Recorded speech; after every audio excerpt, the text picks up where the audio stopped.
D'Abu Dhabi à Dubaï, mesdames et messieurs, bonsoir et bienvenue dans Tam Tam Info. À la une de l'actualité de ce vendredi 8 octobre 2025, un pas décisif pour la paix.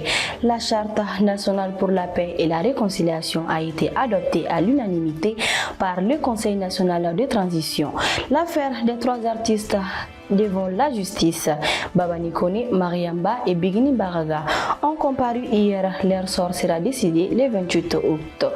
La nouvelle stratégie des terroristes, le ministre de la Réconciliation, le général de corps d'armée, Ismaël Ouagé, alerte sur les nouvelles cibles économiques des groupes armés. C'est un signal fort pour l'avenir du pays. La Charte nationale pour la paix et la réconciliation a été adoptée hier à l'unanimité par les 124 membres du Conseil national de transition.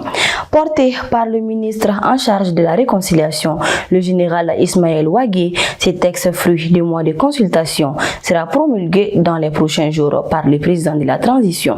Comme l'avait annoncé le chef de l'État, un observatoire sera mis en place pour veiller à son application effective. C'est donc une étape cruciale qui vient d'être franchie dans la quête d'une paix durable au Mali. L'affaire qui tient en haleine le monde de la culture a connu son premier acte judiciaire.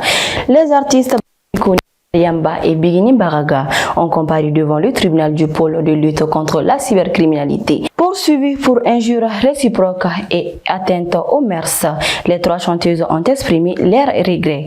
Leurs avocats ont plaidé pour leur mise en liberté provisoire en attendant le jugement au fond prévu le 4 septembre. Après avoir écouté les trois parties, le juge a mis sa décision en délibéré. On saura le 28 octobre prochain si les trois artistes pourront recouvrer la liberté en attendant leur procès.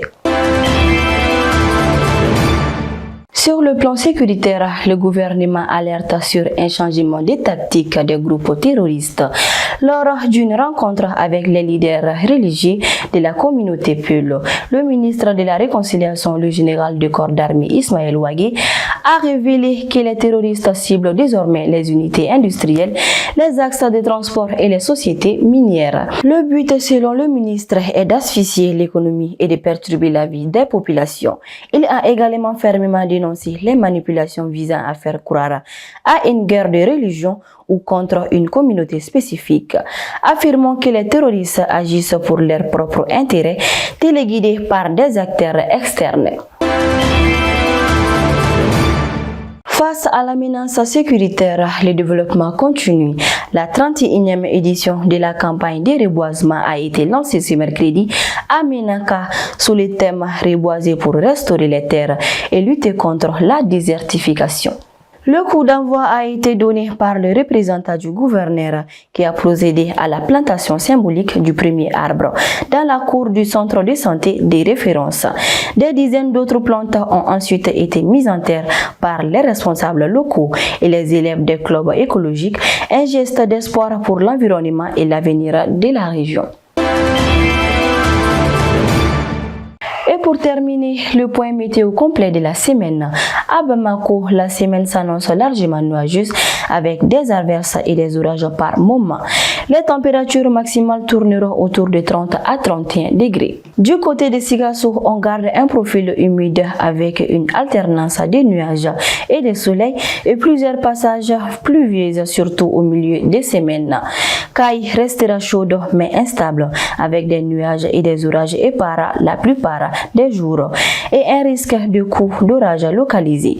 Enfin, à Tombouctou, le temps sera plutôt ensoleillé avec quelques voiles nuagés et des orages ponctuels l'après-midi. En résumé, une semaine globalement humide dans le sud et le centre et le plus chaud au nord.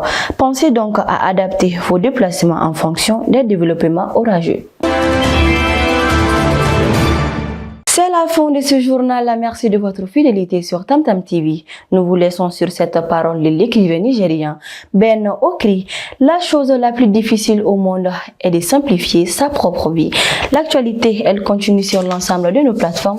Je vous souhaite une excellente soirée et un très bon week-end sur Tam Tam TV.